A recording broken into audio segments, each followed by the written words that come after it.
This is an ABC News special report.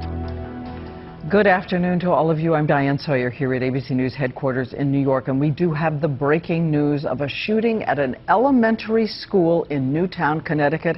And you heard that right. It is unthinkable. An elementary school 45 miles southwest of Hartford. We know at least 3 victims are in the hospital at this hour in very serious condition. We know there was at least 1 gunman now confirmed dead. The school is still on lockdown. SWAT teams have been on the scene. We have seen the images of the terrified children being whisked out of the school, led by their teachers, and taken to a fire station nearby. And just moments ago, I spoke to the mother of a 7-year-old boy. In that fire station, there were 2 kinds of parents: those who received the joyful news of relief and those who are still in doubt about their children. She got the good news that her 7-year-old son was all right. Here's what she had to say. Did they give you any sense when you got there, when you got to the fire department area, what had happened? What did they tell you? No, nobody is giving us, no officials are giving us any information. There's a parent I know who happened to be in the building at the time, and she's pretty broken up.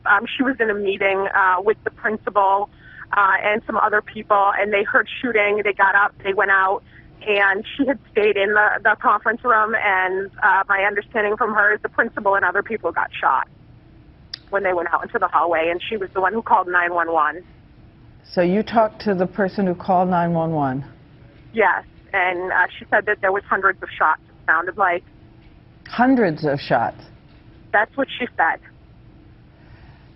And were there families there who don't know where their children are? Yes, there are still families here who do not know where their children are. And were they giving them any information at all? Are there still There's no information for those parents. They have the kids who were evacuated into the fire department house. They asked, as they've been taking attendance, they've been checking kids out to their parents. So some parents have secured their children and left with them, but there are still parents here who do not have their children and have no idea, and they're not being told anything. What was your thought when you got this call? It is unimaginable. What was your thought?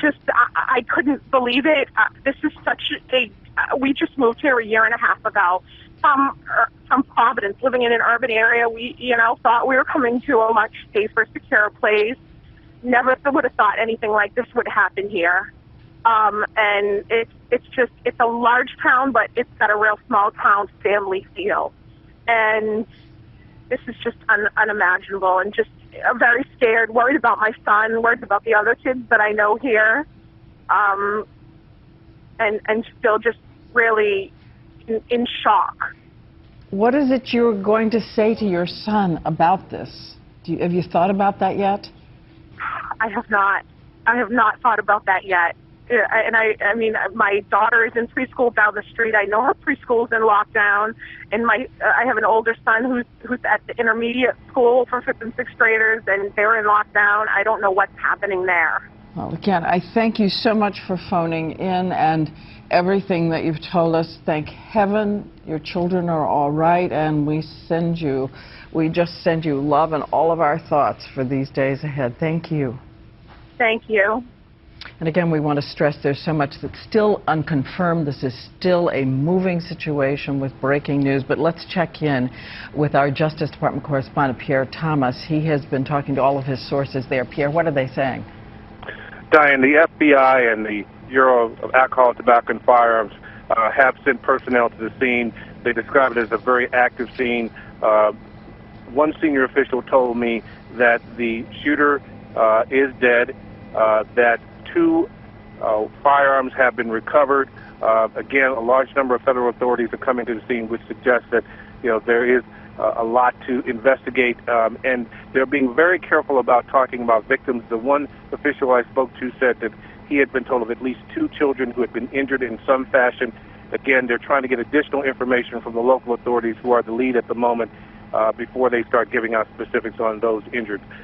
They are trying to make sure that the school is clear, and again, there's a lot of evidence to go through, but the main thing, they're trying to make sure people get safe.